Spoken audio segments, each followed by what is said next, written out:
Está começando mais um Acredite Se Quiser, Arquivo Fenômeno. Me desculpem, está começando o Arquivo Fenômeno, porque esse vai ser o programa.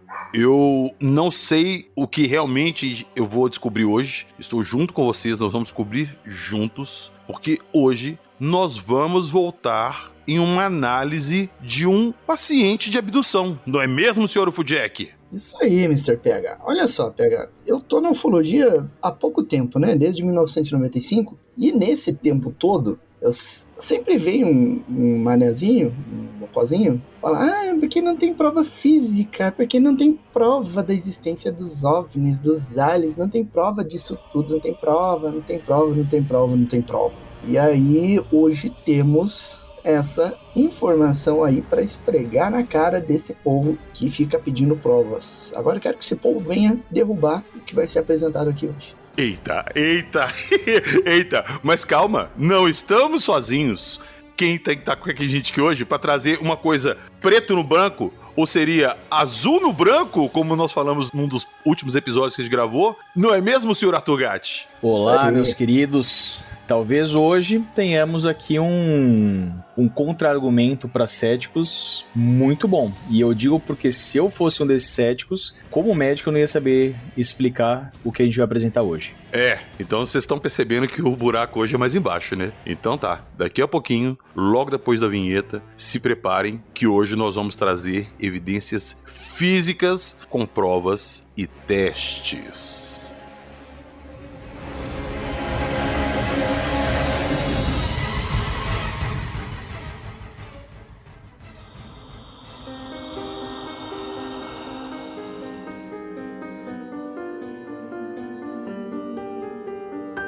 Abdução de dormitório, implantes, hipnose regressiva, hibridização, seres extraterrestres.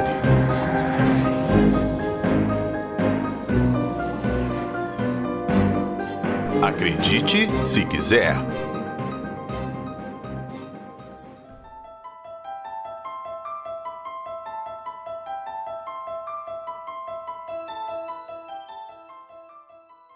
Um recadinho rápido para vocês antes de entrarmos no nosso episódio. Nós estamos agora com uma parceria com a editora Tábula. Então eu vou explicar essa parceria nossa em duas partes. A primeira é um livro dos relatos que a gente conta aqui no Acredite Se Quiser. Então se você já mandou um relato pra gente ou você quer mandar, pode mandar no nosso e-mail acreditesequizerpodcast@gmail.com, autorizando o uso do seu relato no livro. Eu, fulano de tal, autorizo esse relato a ser publicado no livro do Acredite Se Quiser. E mande seu relato bonitinho, escreva bem ali, não tenha preguiça de escrever, fique à vontade e mandem pra gente. Nós vamos fazer ali uma seleção, então aproveitem a oportunidade aí e mandem pra gente. Mesmo quem já gravou podcast, peguem seu relato e mandem pra gente escrito aqui pra gente incluir no livro, fechou? E na nossa segunda parte da nossa parceria, um lançamento imperdível pra quem gosta de Neil Gaiman, criador do Sandman, do Alan Moore, criador do Watchmen e do V de Vingança, além de outros grandes artistas. Nesse quadrinho, originalmente publicado em 1987, teremos histórias muito polêmicas que estão na Bíblia e que foram retratadas por esses artistas de forma satírica, assustadora e sempre muito violenta, mas sem perder a fidelidade do que está na própria Bíblia, né? É um quadrinho imperdível para todos que gostam desse tipo de autor ou desses temas bíblicos, além de um pouco de sátira com pitadas de violência. Ó,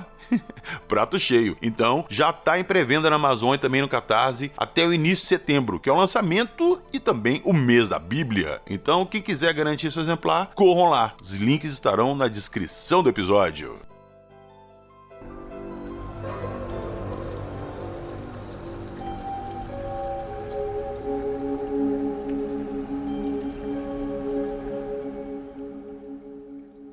Eu queria situar vocês, antes da gente começar a apresentar o que a gente descobriu, eu vou contar aqui, junto com o Arthur e com o Jackson, como que a gente chegou nisso. Como que esse material chegou até nós, a história toda. E se preparem, não se esqueçam, se estão escutando isso, não acredite se quiser. Essa primeira parte pode parecer muito maluca, muito assim, vocês estão viajando? Sim, total. Inclusive eu vou falar isso quando eu for contar a minha parte da história. Mas logo depois nós vamos pôr uma parte bem pé no chão e eu espero que tudo faça sentido, porque eu não sei do que se trata ainda, do que foi descoberto. Como assim? Vamos lá. Um bom tempo atrás, o Arthur entrou em contato comigo falando assim, PH, eu acho que eu tenho uma oportunidade única aqui nas mãos. Como assim, Arthur? Senhor Dr. Gatti, por favor, continue daí. Bom, vamos lá. Eu estava quieto em minha casa quando num belo dia nossa querida Bruna Bittencourt entrou em contato comigo falando que ela tinha feito uma regressão de uma paciente que também chama Bruna, então a gente vai só para não confundir Bruna, é uma Bruna que mandou outra Bruna.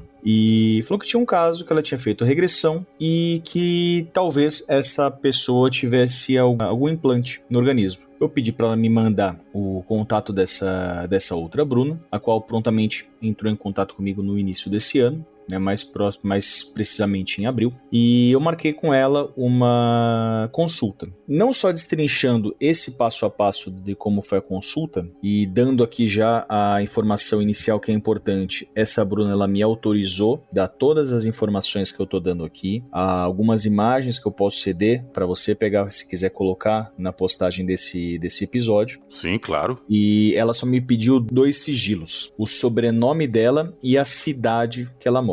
O estado, ela falou que poderia falar, que é no Rio Grande do Sul, mas ela pediu somente por conta da profissão dela. No trabalho, ela é professora de crianças no estado e pediu por conta da questão do trabalho que não fosse divulgado somente o sobrenome e a cidade. Tá bom? Então, dando aqui continuidade na consulta que ela fez comigo, eu tirei algumas informações iniciais, como eu sempre faço para montar um portfólio dessa paciente. Então, só para a gente ter uma caracterização. Essa paciente, ela chama Bruna, ela tem 38 anos, ela é proveniente do Rio Grande do Sul e o primeiro caso de suposta abdução remete a 2020. Antes da gente entrar no quadro da abdução dela, algumas informações, alguns dados pessoais que são necessários para a gente poder montar o contexto inteiro e as pessoas que estão ouvindo conseguirem entender um pouco melhor sobre ela, não só sobre o caso em si. Sexo feminino, 38 anos, estado civil dela é divorciada, porém ela tem um contato amistoso até hoje com o ex-marido. De profissão ela é pedagoga. Na religião dela, ela foi criada num ambiente, numa família de testemunhas de Jeová, porém hoje em dia ela não é mais praticante, porém mantém uma espiritualidade, algum grau de espiritualidade, mas nada relacionado diretamente com a religião em si. Ela tem um filho masculino de 17 anos, tem alergia somente a ibuprofeno como anti-inflamatório, não usa nenhuma medicação, não tem nenhum outro distúrbio conhecido, não tem nenhum vício como alcoolismo, tabagismo, nenhum uso de drogas e não tem nenhuma exposição laboral a nenhum agente químico ou nocivo ao longo da sua vida. Relacionado ao tipo sanguíneo, que é muito importante, a gente vai notar aqui a sua importância. Ela tem o sangue A negativo, e a gente já teve várias questões relacionadas ao tipo negativo de sangue em outras casuísticas. O ex-marido tem o sangue O positivo. E a questão curiosa e que já foi testada outras vezes, até inclusive comprovada numa testagem mais recente, e eu solicitei para que ela repetisse mais uma vez a testagem, o filho dela tem um tipo sanguíneo B positivo. Qual que é o primeiro ponto aqui? Um A e um O não tem como formar um B. Logicamente, a primeira coisa que se pensa nesse caso aqui é que se tenha tido alguma relação extraconjugal para ter essa relação de um tipo sanguíneo distinto. Porém, ela, logicamente eu tenho que acreditar, ela me afirmou que não teve nenhum relacionamento prévio com nenhum outro homem e até mesmo relacionado à religião que tinha na época, isso seria um impeditivo. Mas que foi, logicamente, avaliado isso outras vezes, até mesmo no nascimento do filho, e depois de várias testagens se chegou que não tinha nenhuma causa conhecida dessa divergência. Lembrando que um filho B precisa obrigatoriamente ter ou o pai ou a mãe também B. A questão dele ser positivo independe porque a mãe era negativa, só que o pai era positivo, então ele pode ser positivo. E ela começou a me remontar o histórico dela. E aqui a gente tem um histórico de abduções ou experiências de dormitório. Ela relembra que em setembro de 2020, ela apresentou um sonho que ela relatou como se fosse um sonho bem vívido, onde ela avistava um grupo de 3 seres. E é importante frisar que ela nunca foi atrás de assuntos de ufologia, não lê, não tinha nenhuma relação com ufologia até agora 2020. Ela visualizou esses 3 seres, a qual ela coloca que 2 deles tinham uma estatura muito pequena e um tinha uma estatura média. Eles tinham coloração azul clara, o aspecto deles era como se fossem humanoides calvos. Ela refere, depois que foi atrás, conversou com a Bruna, que tinha um aspecto parecido com aquela imagem de arcturianos, que tem classicamente na cultura, só que eles tinham uma estatura menor, tinha alguns traços que não condiziam com aqueles tanto quanto as imagens que a gente tem se jogar no Google, por exemplo. E eles teriam saído de uma nave de pequeno porte, eles tinham passado em volta de um terreno que ficava atrás da casa dela, um terreno de mais ou menos 14 metros por 26 metros. E esses 3 seres, só pra gente poder entender, eu vou chamar eles de A, B e C. Eles descendo dessa nave, eles permaneceram inicialmente nesse terreno. Ela tinha a sensação que eles estavam conversando entre si, apesar deles não emitirem nenhum som e não fazerem nenhum gesto manual propriamente dito, mas ela achava que o comportamento deles era como se eles estivessem interagindo, eles estavam os 3 olhando entre si. A grande questão, ela não visualizava isso por uma janela, por uma porta. Ela tinha a sensação que ela conseguia enxergar tudo isso através da parede. Essa região aqui da casa dela não tinha nenhum vidro, nem nada. Então ela conseguia ver através da parede essa cena. A característica desses seres era um pouco distinta. O A, ela era alta, tinha um aspecto e energia, e eu vou usar esses termos porque foi o que ela me passou, porque ela não conseguia distinguir nenhuma fisionomia clássica de sexo masculino e feminino, mas a energia que aqueles seres passavam, ela conseguia caracterizar como masculino e feminino. Esse A tinha uma energia, uma impressão feminina, ele era o mais alto, de 1,80 m,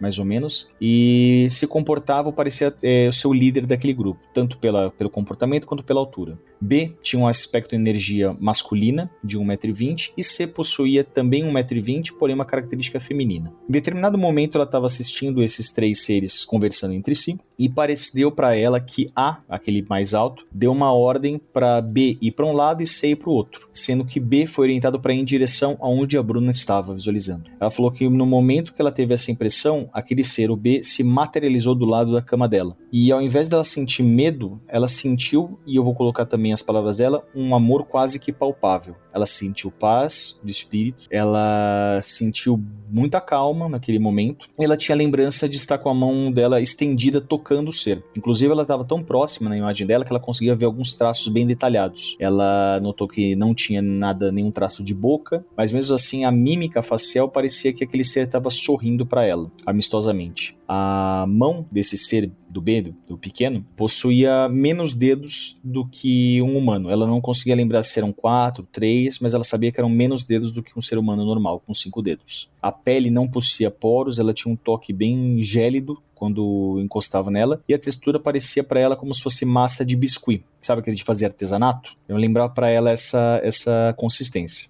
E nisso ela despertou desse sonho. Quando ela despertou, ela estava na cama dela, com a mão estendida, ela acordou com a mão estendida e de lado, igual que ela lembrava que ela estava no sonho. E ela olhou no relógio, era 4 horas da manhã e 13 minutos. Depois desse episódio, ela ficou com um certo receio e até compreensivo de conversar a respeito disso com qualquer outra pessoa. Ela procurou uma amiga dela, que é policial rodoviária na cidade que ela mora, e que ela sabia que acreditava no fenômeno UFO. Provavelmente ela já tinha ouvido ela conversar a respeito, então ela se achou tranquila para ter essa conversa com essa amiga policial. Essa própria amiga policial já tinha relatos dela durante o trabalho de avistamentos de UFOs ao longo dos seus turnos. Ela contou essa história para a amiga acolheu ela, falou que se precisasse de qualquer coisa, conversar mais a respeito, ela estava aberta. E algumas alterações na qualidade de vida dela modificou desde então. Desde esse incidente, ela passou a apresentar um aumento do fluxo e um aumento dos episódios urinários. Ela notou uma mancha na coxa esquerda, semelhante como se fosse uma queimadura de primeiro grau, quando não forma bolha, mas fica arredondado, avermelhado, sensível e pouco doloroso na sua coxa esquerda. Ela notava a todo instante aroma de flores, que outras pessoas ao redor não notavam. E tem uma questão interessante, que ela já tinha feito um curso de jardinagem. Então ela conhecia bastante o aroma das flores que ela trabalhava, e ela não conseguia por nada distinguir aquele cheiro que ela sentia em determinados momentos de qualquer flor que ela conhecia. Ela alegava que ao longo do dia ela tinha visões de canto de olho, como se tivessem reflexos ou movimentos que quando ela olhava de frente não estavam mais lá, mas que ela sentia que tinha alguma presença, virava e mexia ao redor dela. Apesar dessas questões levantadas, ela não apresentou nenhuma outra melhoria ou perda em qualidade de vida, além dessas que eu já relatei, e isso se estendeu até 2021. Em março de 2021, ela apresentou um novo sonho vívido, que chamou bastante a atenção dela, porque diferente daquele avistamento que ela estava no próprio quarto, agora ela se encontrava dentro de uma estrutura, de uma sala, que ela achou que pudesse ser a própria nave que ela tinha visualizado, e ela estava deitada. As paredes daquele local que ela estava eram bem escuras, semelhantes a chumbo, não era propriamente um preto, mas ela colocava como se fosse semelhante a chumbo, e ela viu que próximo a ela tinha uma espécie de um holograma, que estava mostrando mostrando um corpo humano, bem na região do tronco, e que ela entendia que era o seu próprio organismo. Ela não conseguia identificar quem estava do lado dela, mas ela sentia que tinham pelo menos 2 seres. Um que estava falando ou mostrando, explicando esse exame para outro, que permanecia quieto, só como ouvinte. E esse ser estava falando que aquela pessoa, né, ou seja, ela, que estava lá deitada, tinha uma doença semelhante a uma outra amiga, que ela não sabia a princípio qual era, e que posteriormente, depois de alguns meses, ela descobriu que era uma outra amiga, não era aquela policial, era uma outra amiga que tinha um quadro de diverticulose. É diferente de diverticulite, quando você tem um processo inflamatório, até purulento nos divertículos. Ela tinha divertículos no intestino, que ela não sabia que tinha, e posteriormente ela descobriu que ela tinha, assim como a outra amiga dela tinha. Ela lembrava que ela estava passando por esse exame médico de rastreio, mas que ela estava se sentindo desconfortável, tanto porque ela não conseguia interagir, quanto ela não sabia o que estava bem acontecendo. E diferente daquela primeiro quadro que ela apresentou, que ela estava tranquila, nesse daqui ela começou a ter bastante medo, bastante receio, trouxe uma sensação de pavor para ela e ela despertou. Quando ela despertou com uma intensa tontura, náuseas, ela estava de bruços, com a boca virada completamente no travesseiro, estava apresentando falta de ar, e no relógio, quando ela acordou, ela notou que eram 6 horas da manhã. Ela acordou com uma sede excessiva, coisa que não era sua corriqueira, e saiu, foi tomar água. No que ela voltou para a cama, depois de tomar bastante água, ela notou que tinha uma mancha de sangue pequena no seu travesseiro. Isso, inclusive, até um detalhe, me lembrou bastante vários outros casos de abdução, que os pacientes acordavam com um pouco de sangue no travesseiro, com falta de ar, sede excessiva, micção excessiva, tem sangramento nasal, muitos outros que se assemelham bem com esse quadro, mas só um detalhe. Depois disso, ela começou a apresentar medo de dormir, fobia de dormir. O fato de chegar à noite para ela já era estressante por si só, de medo de sentir aquela sensação que ela sentiu nessa última vez. E ela começou uma rotina de rezar 1/3 à noite, coisa que nem era da sua prática, nem religiosa, nem cultural. Ela começou a rezar 1/3 toda noite, mentalizando que ela não queria mais lembrar de nada que esses seres fizessem para ela, que se eventualmente fosse verdade aquilo que ela estava sonhando, que ela via nos cantos de vista, que ela tinha sensações, que ela não lembrasse, que eles podiam fazer o que quisesse com o corpo dela, mas que ela não queria lembrar e não queria ter medo, ela queria ter uma paz de espírito, independentemente do que eles fizessem com ela. Depois dessa própria rotina que ela teve de orações, ela notou que diminuíram, quase cessaram essas visões que ela tinha de canto. Ela permaneceu com uma sensação de presença perto dela, mas ela não notou mais nada. Mas mesmo assim, ela notava nodulações, queimaduras parecidas com aquela que ela apresentou na coxa, mas em outras regiões do corpo. Só que a lembrança do que tinha acontecido ela não teve mais. Depois disso, ela tomou coragem e ela contou pro filho e pro ex-marido, até temendo que eles pudessem tirar sarro dela, né, pensar que ela estava maluca com aquilo que estava acontecendo, eventualmente auto-infligindo esses machucados no próprio corpo. Mas, pelo contrário, eles deram um apoio, deram crédito para ela, se colocaram do lado dela. Ela relatou esse novo incidente para a policial amiga dela. E depois disso daqui ela não teve mais nenhum sonho parecido. Até então ela estava vivendo a vida dela normal até novembro de 2023. Quando foi novembro de 2023, ela estava alisando, penteando os cabelos, e ela notou uma nodulação na região anterior ao pavilhão auricular, na orelha dela, do lado esquerdo, um pouco mais acima e anterior da onde fica inserida a orelha. Ela sentia como se fosse algo parecido com um grãozinho de arroz, bem embaixo da gordura dela, não era embaixo da pele, mas era um pouco mais profundo. Ele não era móvel, era fixo, ela tentava até mexer, pinçar, mas aquilo ficava mais fixo, e gerava um pequeno incômodo local só, nada que desse dor de cabeça, nada que desse nenhum tipo de dor, mas que chamasse mais atenção. Paralelamente, naquele momento, ela estava fazendo alguns exames ortodônticos para colocar, ela já tinha aparelho fixo, né, e ela estava fazendo sua manutenção ortodôntica, e para isso ela precisava fazer uma avaliação com o dentista daquele raio-x panorâmico. Não sei se todo mundo sabe qual que é, mas quem vai fazer colocação de aparelho fixo, móvel, ou então vai fazer alguma extração dentária, precisa fazer um raio-x, que é um raio-x que vê toda a panorâmica da arcada dentária. Então ele divide o raio-x do lado esquerdo, do lado direito, e forma uma imagem só. Parece que a pessoa foi achatada com uma pedra e virou a cabeça dela, abriu como se fosse um livro. Nesse momento, quando ela fez esse raio-x, ela notou que nesse exame panorâmico dentário do dia 27 de abril, mostrava um corpo metálico próximo da articulação temporomandibular do lado esquerdo, próximo da articulação onde você abre e fecha a boca e você sente se mexer, próximo de lá tinha esse corpo metálico. E eu digo metálico porque o aspecto no raio-x era de um corpúsculo metálico mais denso do que o próprio osso.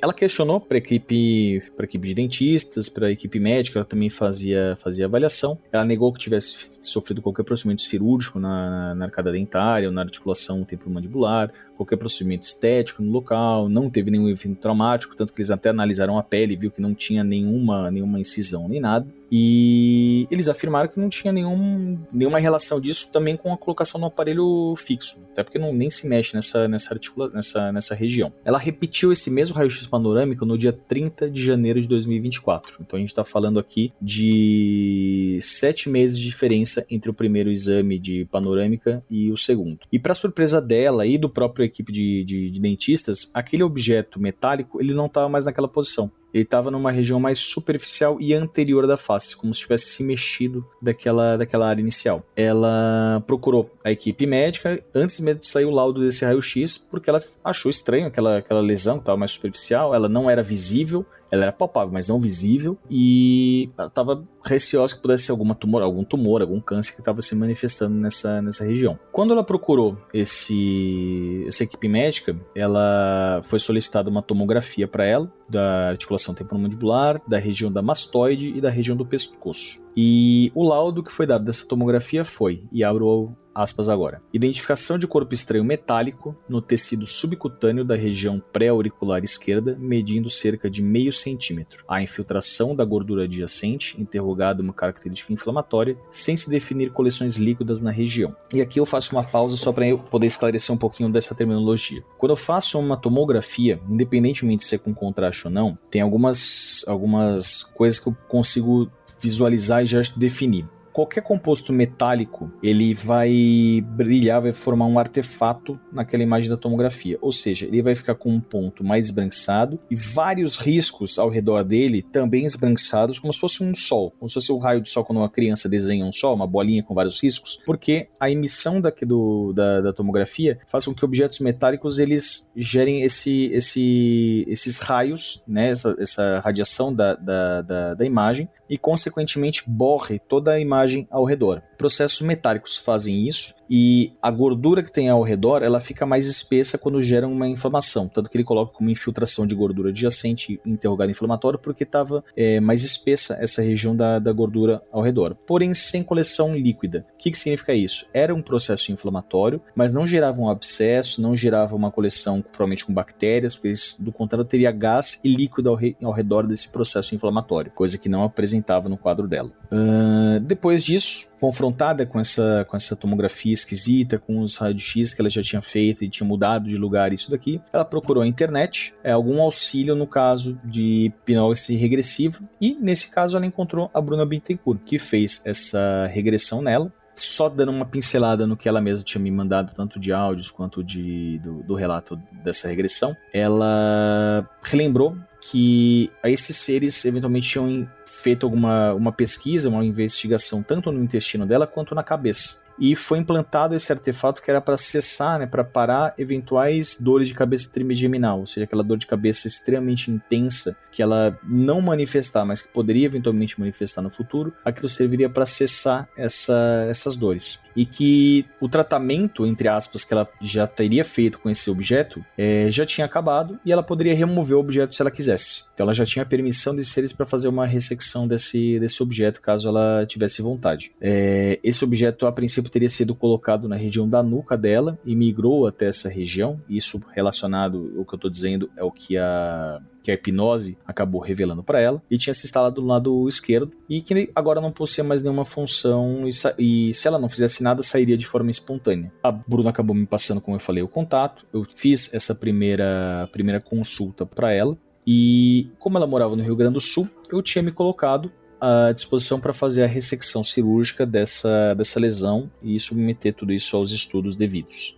A grande questão é que eu moro em São Paulo, ela no Rio Grande do Sul. E esse ano aqui a gente teve, infelizmente, a catástrofe das enchentes, né, na região sul do Brasil, que acometeu não só o Rio Grande do Sul, mas outros estados na região, e isso impediu que ela tanto viesse de carro ou de avião aqui para São Paulo. Eu tinha entrado em contato com ela falando que se ela quisesse aguardar, ela poderia aguardar, que não teria problema nenhum e que ela só tomasse cuidado, tanto que a enchente invadiu a casa dela.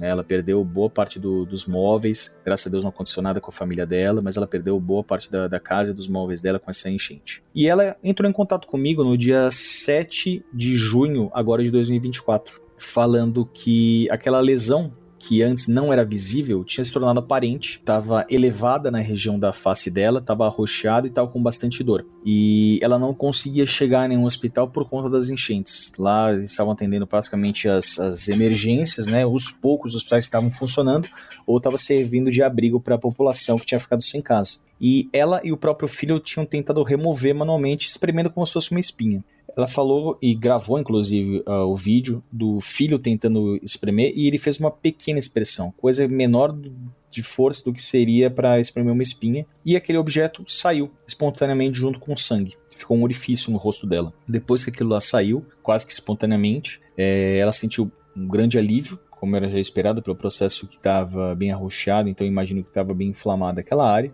E saiu um objeto acinzentado, azulado, quase o tamanho um pouquinho menor do que um grão de arroz, até que a gente já tinha esses exames de imagem que corroboravam com o tamanho dele, comprido e irregular. Então, para quem tá me ouvindo e que depois pode ouvir as imagens, pensa num grão de arroz, acinzentado, meio azul cor de caneta Bic mesmo, de forma irregular. Eu fiz novamente uma consulta com ela, receitei antibiótico, porque aquilo lá poderia gerar uma infecção, estava aberta aquela área, uma pomada local para otimizar a cicatrização, e perguntei se ela concordava em me enviar essa amostra para eu poder submeter a análise, e ela, logicamente, topou. Tinha um aval do filho também que estava junto com ela. Eu pedi só para colocar num frasquinho com soro fisiológico a 0,9%, não precisava lavar o objeto, podia manter inclusive com sangue, e era indicado manter com o tecido dela. Isso não sou eu que inventei, isso eu pego da própria técnica que o Dr. Roger Leir, que é a sumidade em casos de implante, ele sempre sugeriu, e que me mandasse. Ela me mandou algumas fotos, ela me mandou da região do orifício, uma foto de como estava o objeto quando eu tinha saído, para ter um comparativo, ela colocou do lado de um grão de arroz. E esse objeto chegou para mim. Assim que ele chegou para mim, eu já fiz as primeiras análises.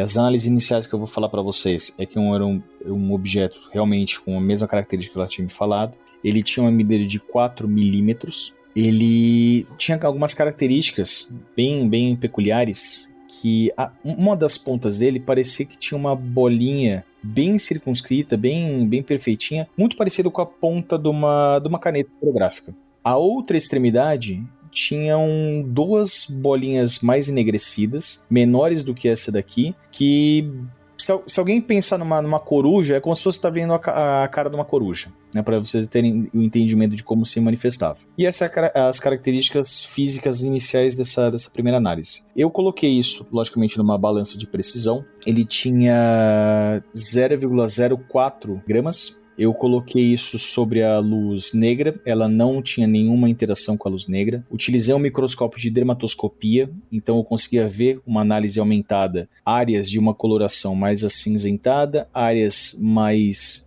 alaranjadas, avermelhadas, características parecidas de cobre, e outras áreas mais azuladas, também características de algum material acobreado. Coloquei isso daqui próximo de um contador de radiação, tá? E a análise que foi feita era de 0,15 microsievert. Sievert, só para a gente ter um entendimento, é um equivalente de dose de radiação para dano, né, biológico. A dose absorvida que a gente tem é o Gray, né, que a gente sempre fala, quantos Grays tem essa radiação? 1 Gray é equivalente a 1 joule por quilo. E 1 sievert é igual a 1 Gray versus F, sendo F um coeficiente de risco de detrimento. Esse material que eu tenho, ele consegue fazer essa análise porque é justamente para eu entender se algo radioativo está gerando um dano na pessoa. E essa quantidade de radiação, ela é extremamente baixa, nada que pudesse gerar algum dano específico para uma pessoa, algum animal de médio, grande porte.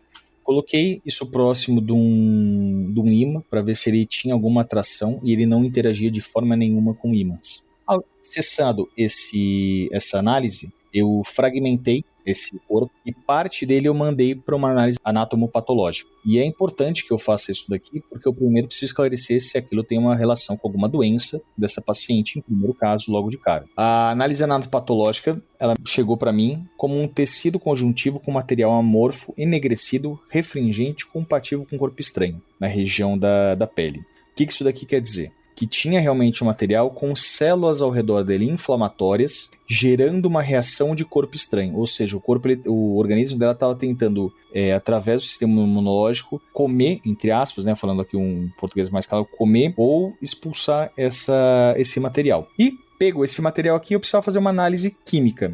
Dessa forma, eu enviei esse material para o meu colega, que aqui está o PH. Você está ouvindo? Acredite, se quiser.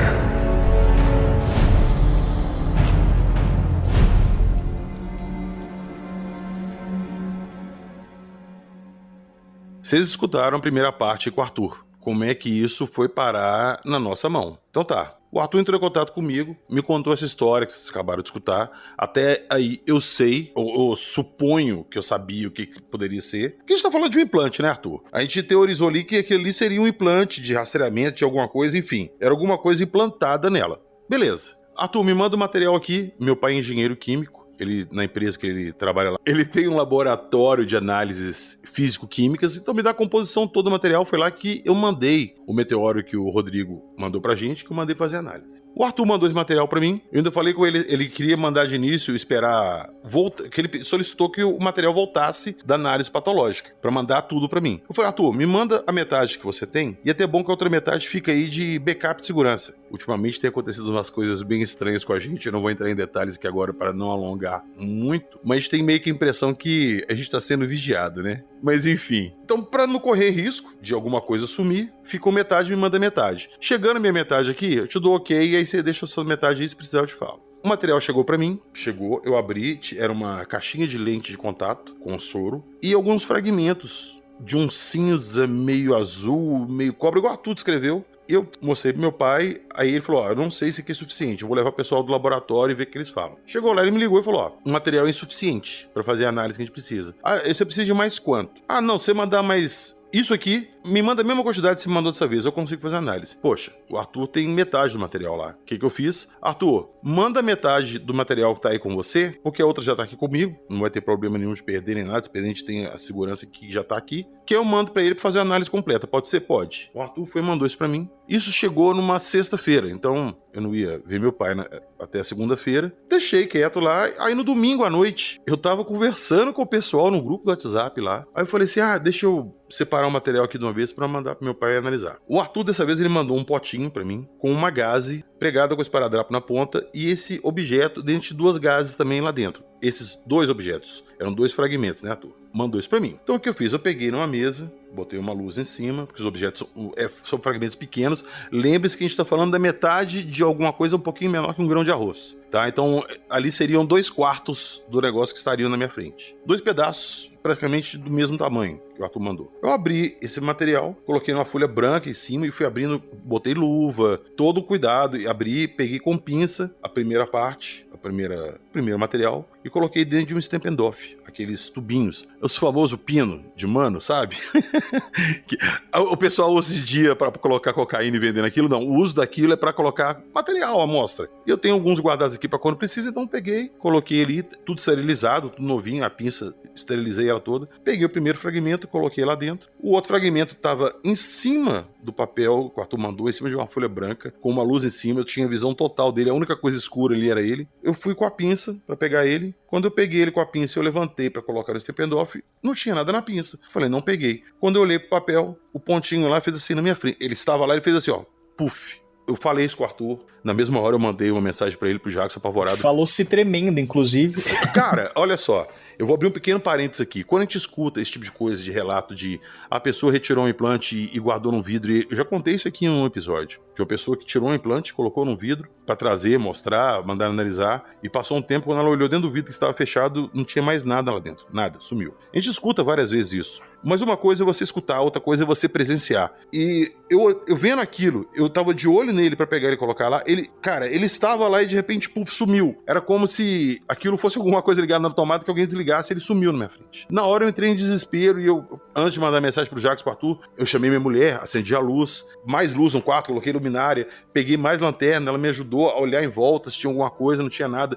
Eu tirei foto do celular, fui ampliando, o objeto sumiu. Não é que eu deixei cair, não é que... Ele estava ali e ele sumiu. Não foi que eu mexi nele, ele esbarrou. Não, ele sumiu, ele tava lá e sumiu. Aí nisso eu entrei em desespero. E eu liguei, mandei mensagem pro Arthur, mandei mensagem pro Jackson, e eu não sabia o que fazer, eu tava meio apavorado ali com essa história. Porque, eu já sabendo do histórico do negócio acontecer isso, foi uma sensação assim estranhíssima pra mim. Aí calma.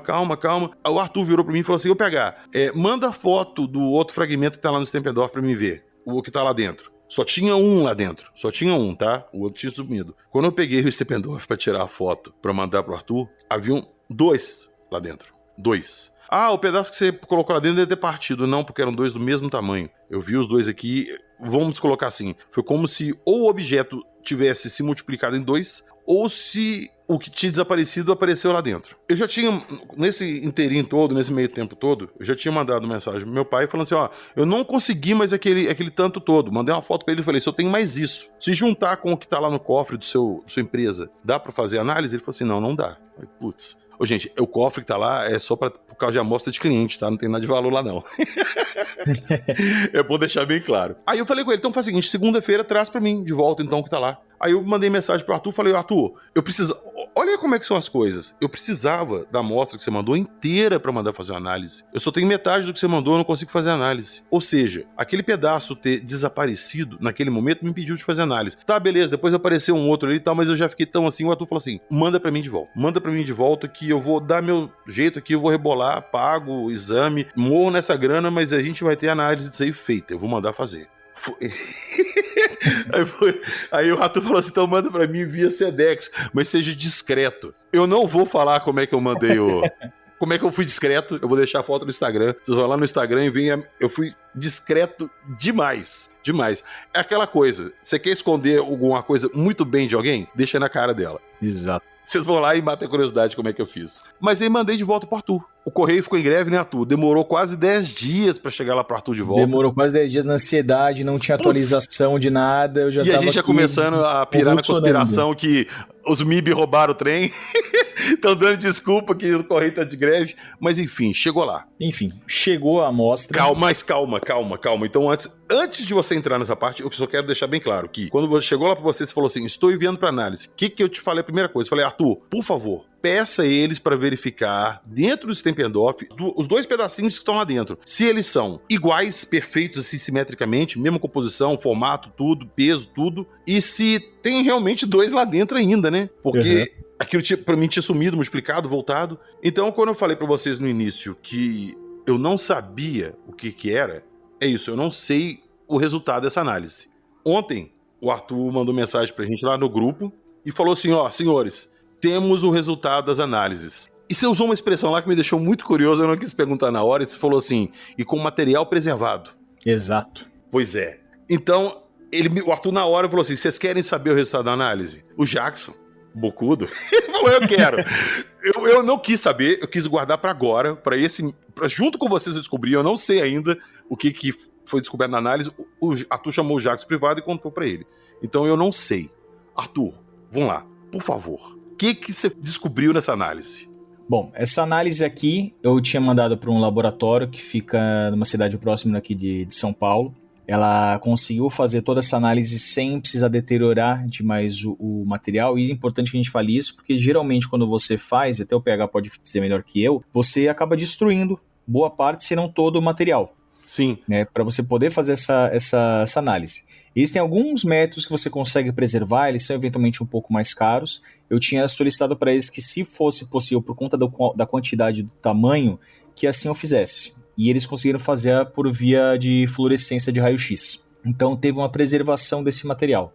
O que o PH tinha me pedido, eles conseguiram fazer essa análise, ainda tinham 2 materiais, inclusive até mandou uma imagem aqui, e eles não são exatamente idênticos, eles são próximos assim do tamanho, mas não exatamente idênticos. Qual que é a minha surpresa? A composição desse material. E agora o PH pode dormir em paz, porque eu vou falar. 70,7% da composição dele era cobre. 10,5% manganês, 5,5% silício, 4,8% alumínio, 3,7% chumbo e alguns outros materiais que eu vou citar aqui de uma porcentagem menor, além do zinco, ferro em 1,4%, estanho em 0,1%, titânio em 0,07%, manganês 0,04% e cromo em 0,02%. Velho, que salada de tabela periódica. Exatamente. A maior porcentagem de composição, 80%, era de cobre e manganês. Esse material aqui ele me chamou a atenção e eu falei para o Jackson, eu falei, olha, isso daqui me chamou muito a atenção por um simples fato. Eu não tenho cálcio nessa composição. E eu tive uma reação de corpo estranho. Quando o organismo ele gera uma reação de corpo estranho, inicialmente ele só joga células pró-inflamatórias ao redor, que tentam expulsar ou tentam comer aquela bactéria, aquela farpa que você tem no dedo, aquele caco de vidro que você tem, que você pisou e ficou no seu pé, enfim. Quando ele não consegue, ele tenta encapsular. Ele começa a gerar algumas células que vão promover uma cápsula, né, formando um cisto nessa lesão. Coisa que não tinha no anatopatológico, nenhuma formação de cisto. Ou então ele tenta calcificar, ele tenta jogar carbonato de cálcio ao redor dessa estrutura para tentar isolar ela, tentar que se for uma bactéria que ela não volte à vida. Isso pode acontecer, por exemplo, um grande exemplo é a tuberculose. Muitas pessoas que já tiveram contato com tuberculose têm alguma nodulação no pulmão e nunca teve realmente o sintoma de tuberculose, porque antes da tuberculose se manifestar, o próprio organismo encapsulou e formou aquela calcificação daquele bacilo da tuberculose. E várias outras composições podem ter esse mesmo resultado. Não é obrigatório, mas na maioria das vezes é isso que acaba acontecendo, principalmente quando tem algum objeto externo, não é nada biológico. Então esperava-se que esse corpo aqui, já que tinha uma reação de corpo estranho e já estava há tanto tempo no organismo dela, formasse uma capsulite com carbonato de cálcio, coisa que não formou.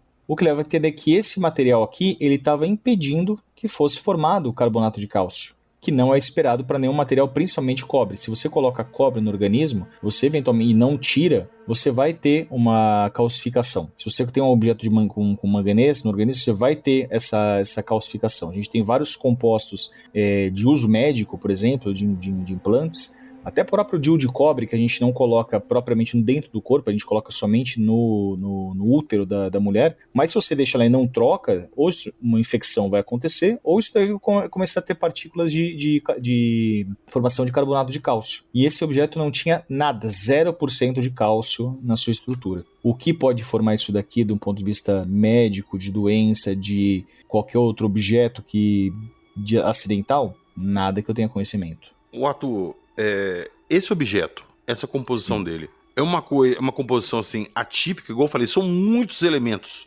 muitos. E são elementos assim não tão comuns de estar associados assim naturalmente. Exato. O que você tem a dizer sobre isso? Quando eu te perguntei se descobriu alguma coisa assim, nós temos alguma coisa extraordinária, assim, você falou assim, vamos lá, compartilhe.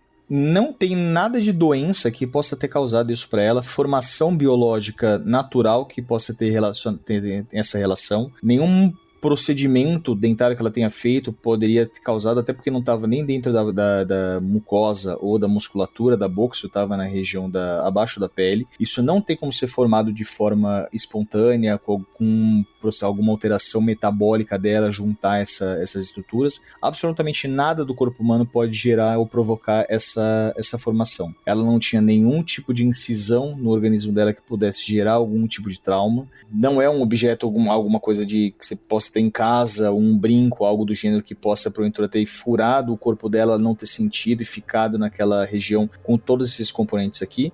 Não tem nada biológico que eu consiga trazer uma explicação para ela. E isso se corrobora, juntando com o histórico dela, no meu ponto de vista, isso daqui se enquadraria, assim como eu tenho diversos relatos no próprio livro de implantes analíticas do Roger Leir, a composição dos artefatos que ele tinha e que ele colocou a amostra dele, a submissão de anatopatológico e de análise química, bate com aquelas amostras que ele tinha. Então, vamos lá, deixa eu ser bem direto mesmo. Eu posso aproveitar que eu não sou tão aprofundado assim na ufologia para fazer essa pergunta. Então, será que em tese nós temos realmente uma amostra de um material, eu vou falar assim, extraterrestre? Porque não seria uma coisa natural, né? Não, isso com certeza não é natural. Isso eu posso te afirmar que não é natural. Então nós teríamos uma amostra de material extraterrestre. Eu acredito que sim. Uma pergunta, eu não sei se você citou isso quando foram feitas as primeiras análises. Ele foi submetido a alguma corrente elétrica? Corrente elétrica, não. Olha só, então eu vou levantar uma bola aqui que depois que essa história E apareceu... eu tenho esse material comigo aqui ao meu lado. Então você vai fazer um teste. Depois que essa história apareceu ou desapareceu na minha frente, eu comecei a pesquisar isso e eu cheguei a algumas teorias interessantes. Esses implantes, eles são feitos basicamente desses metais e principalmente cobre, porque cobre, ele é, vamos pôr assim, um bactericida. Dificilmente uma infecção vai se desenvolver, pode se desenvolver ali um invólucro de proteção do corpo e tal, mas uma infecção propriamente dita, ali não, porque ele é bactericida. Tô certo? Sim, tá certo. Então tá, então vamos continuar. Esse é um dos motivos dele ter o cobre na sua composição. Novamente, não sei o que eu tô falando, são teorias que eu pesquisei por aí e estou trazendo para vocês. Esse objeto, ele de alguma forma, ele se liga ao corpo como se fosse, como é que eu posso dizer? Como se fosse um grampo no neurônio. Ele é grampeado ali e ele começa a captar sinapses nervosas do neurônio, estímulos elétricos, e isso que faz ele funcionar. A partir do momento que ele não tem mais a função ali, sei lá, eles não precisam mais localizar aquela pessoa, fazer ela dormir, tirar ela dali e tal. Eles desativam isso, essa capacidade de permanecer inócuo dele é desativada, porque ele é desligado, ele perde ali a conexão com os neurônios, perde o estímulo elétrico, ele é desativado e o corpo começa o processo natural de expulsão dele. Quando eu vi essa explicação e com isso que a gente tem na mão, me fez muito sentido. Muito sentido mesmo. Senhor Ufujek, você tá quietinho aí esse tempo todo, você não vai fugir. O que você acha dessa história toda? Cara, eu tô surpreso ainda com certas características, né, que a gente vê na toda essa história, né? Além do objeto desaparecer na sua frente, né, obviamente. Essa questão, aliás, toda a história, né? A questão da diferença sanguínea no filho dela, tudo. Os efeitos fisiológicos, vestígios físicos, as lesões, queimaduras, o efeito psicológico decorrente na pessoa, e somado a isso essa informação, né, das análises aí desse possível implante. Na hora, acho que eu falei contigo, né, Arthur? Sim. A questão da composição, comparar com o metamaterial que o Rodrigo forneceu pra gente, porque nessa amostra que o Arthur pesquisou, tem titânio. Ô, Jackson, te interrompendo rapidamente, eu ia até citar isso, mas eu não estava com a análise aqui em mãos para mim ter 100% de certeza que no objeto do Rodrigo era o inverso, era uma alta composição de magnésio e a segunda era de cobre. É, mais ou menos isso. Mas nas duas tinha titânio ali, né? Tinha. E a questão é que titânio é um elemento difícil, né, de você conseguir aqui no planeta, né? É mais raro, né? Então, pô, isso tudo chama a atenção, né, nessa história e tudo. Eu tô com o livro aberto aqui do Roger Leir, com a tabela aqui de todas as análises que ele fez iniciais. Os principais compostos que a gente tinha era justamente cobre, manganês, silício, titânio, alumínio e no caso aqui tiveram 2 casos dele com níquel também. Eu tô meio sem chão ainda, mas vamos lá. Uma coisa que na hora que você falou ali, eu ia te perguntar, mas eu preferi deixar você terminar. A Sim. questão do sangue do filho deles. Você explicou ali que pelo tipo sanguíneo do pai e da mãe é impossível ele ter esse tipo sanguíneo. Exato. Tirando a explicação de, sei lá, ele não ser filho delas, que já se sabe que é porque fizeram exames, como que se explica o sangue dele ser assim? Isso não se explica. Não tem formação de compatibilidade para isso acontecer. Não tem uma explicação médica para isso. A gente citou em vários casos aqui com a Bruna que eles tiram material para fazer hibridização, clones, sei lá. Será que o filho dela sofreu alguma coisa nesse sentido? E por que ele teria esse sangue assim? Eu já aproveito para fazer essa pergunta junto com uma outra. Será que esse sangue dele tem alguma serventia para eles? E outra, esse tipo de sangue que o filho dela tem é um tipo raro ou é um tipo comum? Não tem nada que eu consiga chegar assim, a uma conclusão do porquê isso teria acontecido com o sangue do filho. Realmente, biologicamente, não tem como isso acontecer. O sangue B positivo, ele não é, bem de longe, um dos mais incomuns, muito pelo contrário. Ele, estatisticamente, ele está numa média para comum. A grande questão é que não tem como um O e um A gerarem um B. Não tem. Falta o alelo para isso. Não é uma questão, mas será que modificou, que teve um caso dele, alguma alteração biológica? Você tem falta de alelo. Não tem como você ter encaixe, falta. O O, quando a gente fala, não é que existe o tipo O, é ausência. O O, na verdade, é 0. Você não tem esse alelo. Então você tem o A, você precisa ter do outro parceiro pelo menos o B, ou o AB. Não tem como você formar B do nada. Entendi. Você está ouvindo Acredite Se Quiser.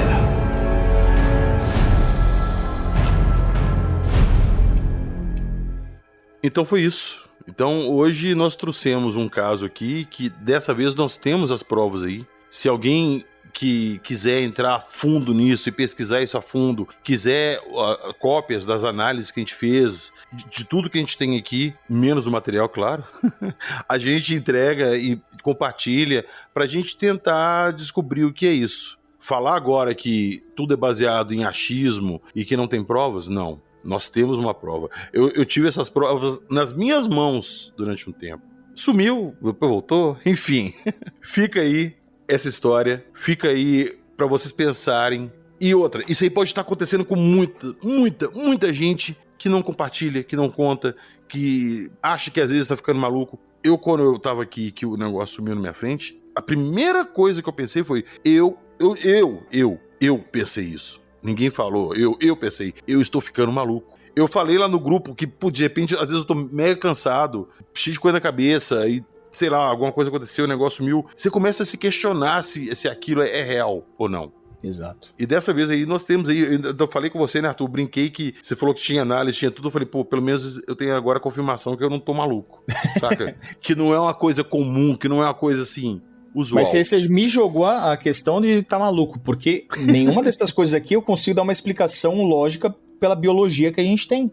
Eu não consigo explicar a questão do tipo sanguíneo, eu não consigo explicar porque um corpo estranho saiu de um lugar e um ano estava num lugar e outro ano estava em outro. Eu não consigo ter uma explicação por que tem um artefato metálico sem nenhuma cicatriz numa paciente. Eu não consigo ter uma explicação, e eu não tô nem falando da questão da hipnose ou dos sonhos que ela teve, mas eu também não consigo explicar por que tem um material desse, tendo uma reação de corpo estranho a nível celular, mas com a reação de corpo estranho que deveria ocorrer, essa formação de cálcio, pelo menos ter um pouco de composição de cálcio ao redor, ter 0% de cálcio. As células deveriam obrigatoriamente estar juntando cálcio ao redor e não estão. Bom, se você que é especialista não sabe o que é, eu só vou atrás de você e concordo, Arthur. Mas aproveitar, te agradecer muito sua presença aqui. E já aproveito para te chamar, você fica falando assim, o PH me deixou na geladeira. Não.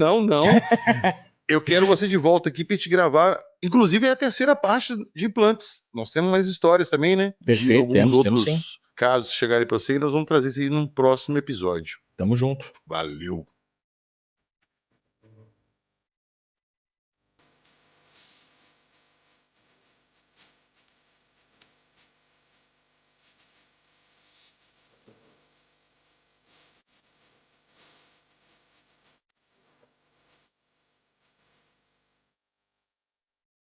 Quando vocês estiverem escutando isso, já foi, já passou, já era. Mas está lá, porque nesse momento é uma quarta-feira, 21 de agosto de 2024, nós estamos gravando essa história, que será exibida amanhã, dia 22 de agosto, ao vivo, lá no canal Fenômeno. Todas as imagens que a gente citou, os exames, o Arthur vai estar lá, o Jackson vai estar lá, eu vou estar lá, o Mars, o Morgan, nossa bancada toda vai estar lá discutindo esse caso. Então, para vocês que não viram quando seria publicado, ele vai estar lá. Eu vou deixar na descrição do episódio o link dessa live que o Jackson fez lá no Alô Terráqueos, discutindo esse caso com todos os detalhes. Então, corram lá na descrição do episódio e vão lá, pra vocês terem um complemento do que vocês escutaram aqui hoje. E lá na descrição do episódio também tem o link do nosso Apoia-se e também do nosso Patreon. Entrem lá, ajudem a gente a manter o projeto no ar aí. E quando vocês entrarem no Apoia-se ou no Patreon, vocês já pegam lá a primeira postagem, o link do nosso grupo do WhatsApp. Entra lá e vem trocar uma ideia com a gente, contar o que vocês acham dessa história, tá ok? E tem mais uma vantagem se entrar pelo Patreon. Os episódios inéditos, sim, nós temos episódios inéditos aí praticamente toda semana para os nossos ouvintes. Então, se você quer episódios inéditos para escutar direto pelo Spotify, entra pelo Patreon. O Patreon te dá essa vantagem de escutar esses episódios inéditos diretamente no feed do Spotify. Dá uma conferida também na nossa loja, skinwalker.com.br, Skinwalker com Y. Camisas, canecas, bandeiras, livros do Sr. Fujack. Temos muitas coisas lá. ETs do Pote. Inclusive, estamos fazendo uma rifa de 2 ETs do Pote. R$10 cada número. Eu vou deixar o link na descrição do episódio também. E como nós falamos aqui hoje também, dê um pulinho lá no Instagram, acredite se quiser, para ver as imagens que nós citamos aqui. Eu vou deixar várias imagens lá para você dar uma conferidinha. E lá tem link para compras da Amazon. Você vai fazer uma compra na Amazon? Entra pelo nosso link, dá uma moral pra gente. Cada compra que você fizer lá através do nosso link gera uma comissão podcast, beleza? Valeu! Nos vemos na próxima semana e com a certeza absoluta de que não estamos sozinhos. E vou além, estamos sendo visitados. Acredite, se quiser.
Então tá, daqui a pouquinho, logo depois da vinheta, se preparem que hoje nós vamos trazer evidências físicas com provas e testes. Eita! Caraca! Me mata do coração, senhor Ufudjek. Ah, se fuder. Porra, até meu gato pulou aqui, cara. Caralho, velho. Quase que eu fui pro outro lado. Porra, o Melon até pulou do sofá aqui. Ai, velho.